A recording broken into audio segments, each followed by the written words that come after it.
36 pi centimetre cube വ്യാപ്തമുള്ള വൃത്തസ്തൂപിക ഉരുക്കി ഗോളമാക്കി മാറ്റുന്നു. ഗോളത്തിൻ്റെ ഉപരിതല വിസ്തീർണം എത്ര? ഒരു വസ്തു ഉരുക്കി മറ്റൊരു വസ്തു ഉണ്ടാക്കുമ്പോൾ വ്യാപ്തങ്ങൾ തുല്യമായിരിക്കും. ഇവിടെ വൃത്തസ്തൂപിക ഉരുക്കിയിട്ട് ഗോളമാക്കി മാറ്റുകയാണ്. അപ്പോൾ വൃത്തസ്തൂപികയുടെ വ്യാപ്തവും ഗോളത്തിൻ്റെ വ്യാപ്തവും തുല്യമായിരിക്കും. വൃത്തസ്തൂപിക ഏകദേശം ചിത്രം നമുക്ക് തന്നെ വരയ്ക്കാം. വൃത്തസ്തൂപികയുടെ വ്യാപ്തം, വൃത്തസ്തൂപികയുടെ വോളിയം സമമായിരിക്കും ഗോളത്തിൻ്റെ വ്യാപ്തം. സ്ഫിയർ, ഗോളം എന്ന് പറഞ്ഞാൽ സ്ഫിയറാണ്, സ്ഫിയറിൻ്റെ വ്യാപ്തം. അപ്പോൾ വൃത്തസ്തൂപികയുടെ വോളിയമും സ്ഫിയറിൻ്റെ വോളിയമും ഈക്വൽ ആയിരിക്കും. നമുക്ക് വൃത്തസ്തൂപികയുടെ വ്യാപ്തം എന്ന് പറയുന്നത് എത്രയാണ്? 36 പൈ. 36 പൈ സമം ഗോളത്തിൻ്റെ വ്യാപ്തം കാണുന്നതിൻ്റെ സൂത്രവാക്യം എഴുതുക. ഗോളത്തിൻ്റെ വ്യാപ്തം 4/3 പൈ ആർ ക്യൂബാണ്. ആർ എന്ന് പറഞ്ഞാൽ റേഡിയസ്, ആരം. നമുക്കിതിൽ ഈ സമവാക്യത്തിൽ ഇരുവശത്തും ഗുണനചിഹ്നവും ഹരണചിഹ്നവും മാത്രമേ ഉള്ളൂ. അങ്ങനെ വരുമ്പോൾ നമുക്ക് ഒരുപോലുള്ള വെട്ടിക്കളയാം. പൈയും വെട്ടിക്കളയാം.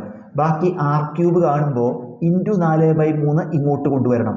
അപ്പോൾ ആർ ക്യൂബ് സമം ഇവിടെ എന്തുണ്ട്? 36 ഇൻറ്റു 4/3 കൂടെ വരുമ്പോൾ ഇൻറ്റു 3/4. നമുക്ക് ഈ 4 36 വെട്ടിച്ചെടുക്കുമ്പോൾ 9 വരും. 9 ഇൻറ്റു 3 27. ആർ ക്യൂബ് 27 ആണെങ്കിൽ ആർ 3 ആയിരിക്കും. കാരണം ആറിൻ്റെ ക്യൂബ് 27. അപ്പോൾ ആർ അതിൻ്റെ ക്യൂബ് റൂട്ട് ആരം നമുക്ക് കിട്ടി 3 സെൻറ്റിമീറ്റർ. നമുക്ക് കാണേണ്ടത് ഗോളത്തിൻ്റെ ഉപരിതല വിസ്തീർണ്ണമാണ്. ഗോളത്തിൻ്റെ ടോട്ടൽ സർഫസ് ഏരിയ കാണാനുള്ള സൂത്രവാക്യം 4 പൈ ആർ സ്ക്വയർ ആണ്.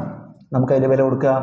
4 പൈ ഇൻറ്റു ആർ സ്ക്വയർ, ആരത്തിൻ്റെ സ്ക്വയർ, 3ൻ്റെ സ്ക്വയർ എത്രയാണ്? 9. ഗുണിക്കുമ്പോൾ 9 ഇൻറ്റു 4 36 പൈ സെൻറ്റിമീറ്റർ സ്ക്വയർ ആണ് ഗോളത്തിൻ്റെ ടോട്ടൽ സർഫസ് ഏരിയ.